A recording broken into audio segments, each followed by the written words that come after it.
with the recent stuff that's been going out in Chapter 510 of Fairy Tail, I can happily say there are some very interesting developments and some stuff that can be added into the future of Fairy Tail and the franchise itself. Now we know with the next chapter coming up afterwards, with Chapter 510 that's coming out on Monday, we do know the fact that we got Chapter 511's title has been leaked and revealed, being known as the Hell of the Empty Stomach. Now the question is exactly what does this title mean? As we always know with every single title in the series, it normally has a sort of meaning to it, or that it's always brought up in a different kind of term. Now, especially with Chapter 510, with the spoilers that we've seen, it's referring to as Natsu's heart, and the whole Natsu's part of it is generally when he's having this kind of medium moment with Zeref inside of his soul. He's generally looking inside of himself and he's thinking about all the memories that he has, hence being kind of named the title, because the title of the chapter is definitely focusing a lot on Natsu. The question is though, what can we really take from the Hell of the Empty Stomach? Now, generally, I think, if anything, this is going to be referring to, maybe one of the Dragon Slayers. I feel like this is, a very aggressive kind of title that we're going for. And especially with what we saw the last part of the spoilers, we saw Sting attacking Larcade. We've seen a title before when we had that countdown going on in Fairy Tail, when it was, supposedly leading up to a very big event, and one of them was the Hungry Fairies, or one of the titles that had hunger in it, and that was referring to Dragneel and his team, and their team arriving, and this could be mentioned to something else. I believe if anything this is going to be something to do with Sabretooth altogether, if anything. Mainly the fact that from what we saw at the end of the chapter is going to be clearly that Sting is going to be fighting Larcade, and it's such a very weird matchup. I know a lot of people were generally very confused about this, saying Dragneel, and clearly the fact that he's built up for this greater thing where August and Irene are just these two powerhouses, and they've clearly shown more than enough, her going against a character like Acnologia, and August taking on Jalal, the entire of the Ashdon Says, and just more and more people as it comes, even giving Natsu an entire shitting himself session with him. It generally shows that those characters are very frightening, and then including Larcade. Larcade is a very terrible and very powerful opponent for them to deal with right now. So it feels weird, especially with the end of Chapter 510, that was going to be adding into the fact that it was going to be Sting going against them. Now, with the full translation not being out there at the moment, we don't know whether or not Sting is going to be fighting alongside with the rest of the Sabretooth members. We do know the fact that, Rogue is there. We know there's in a close vicinity, although we know that was being affected by Larcade's magic. Whether or not that's been released at, we do not know. And the fact is that if Rogue's going to get in there, Rogue just finished a fight recently, dealing with a bunch of the Spriggan alongside with Minerva, so whether or not he's going to be very, able to go in there. Alongside with Yukino, Yukino is, also there in that battle as well, and she just got released from Larcade's magic, so if anything, this would be an interesting match if they can get something from what we've seen of Sabretooth, an actual match where they'll have this really great moment. Last time I generally think that Sabretooth had a moment and I kind of enjoyed it was actually beating down their master. That was something I really liked in the Tyrus arc a lot, and I know a lot of people give these Dragon Slayers, even I do, I give these Dragon Slayers a lot of slack, since I don't think they live up a lot to from what we've seen of the first and second generation. Honestly, I feel like they kind of my last time I was really excited for Dragon Slayers was probably Cobra, around about that time, and then after that I didn't have the biggest hype for Sting and Rogue. I definitely really did enjoy their powers and combat, being the Light and Shadow Dragon Slayer, but definitely I think if anything this would give Sabretooth a moment to shine in this war. We've had Jalal had his moment to shine, even though Ashdon Sace even had their moment as well alongside this arc, and even especially Cobra had his time in the Grand Magic game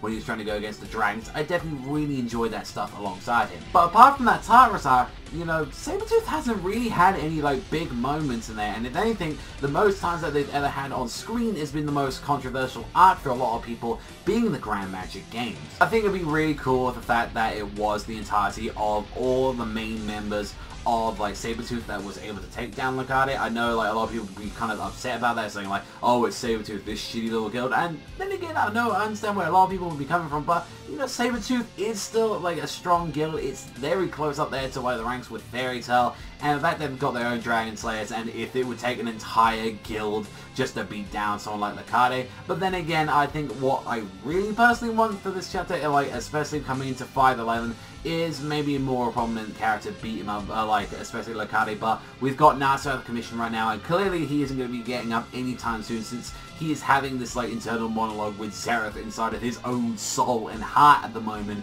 You've got Grey out of commission, you've got Julia out of commission, you've got Wendy fighting with Urza against Irene, you've got Jalal and the Rational States fighting over, like, especially I believe we got Mira Jane, and we got like Lisana and Elfman, they're going against Argyle right now. Like, the characters are just so spreaded out at the moment, like everyone is fighting their own personal battles, and if anything like we got Gildas, who is probably going to be heading his way over to August.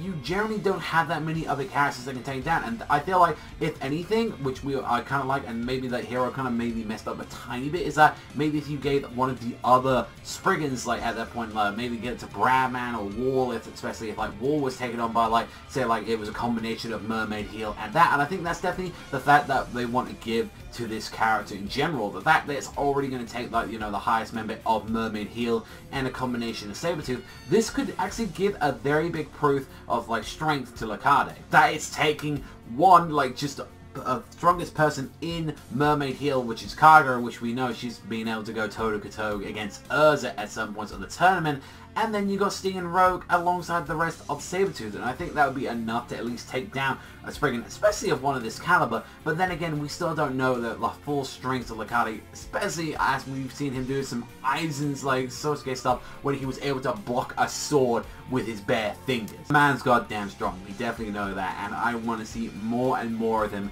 as each chapter develops more about these Spriggans, and especially with some of these other characters as well. And they've really built up Larcade for quite a while, and I am goddamn excited because we're now finding out more about him, more about his past, and the fact that we know that Mavis is going to be getting involved as well. And I think this would be a great diversion for like it's Sabretooth and all of them get involved, and then at that point that's when Mavis Lemillion gets in and finally solves this issue, fighting her own son. I think all that matters is that like maybe if it's like gives like these other characters Sabretooth, if it gives like some of the others alongside like Kaga, if it gave them their moment to shine in this arc, and I hope there's a little bit more that we get before we get to see Mavis arrive. I generally hope that's the case, but I am very much looking forward to it, because clearly Chapter 510 does some of the best stuff that Fairy Tail does, which is normally go into the flashbacks and more when it tries to focus on the stories than it does on the fight sometimes. And I'm looking forward to that it can actually keep up that whole detail, because I really want to see the confrontation like between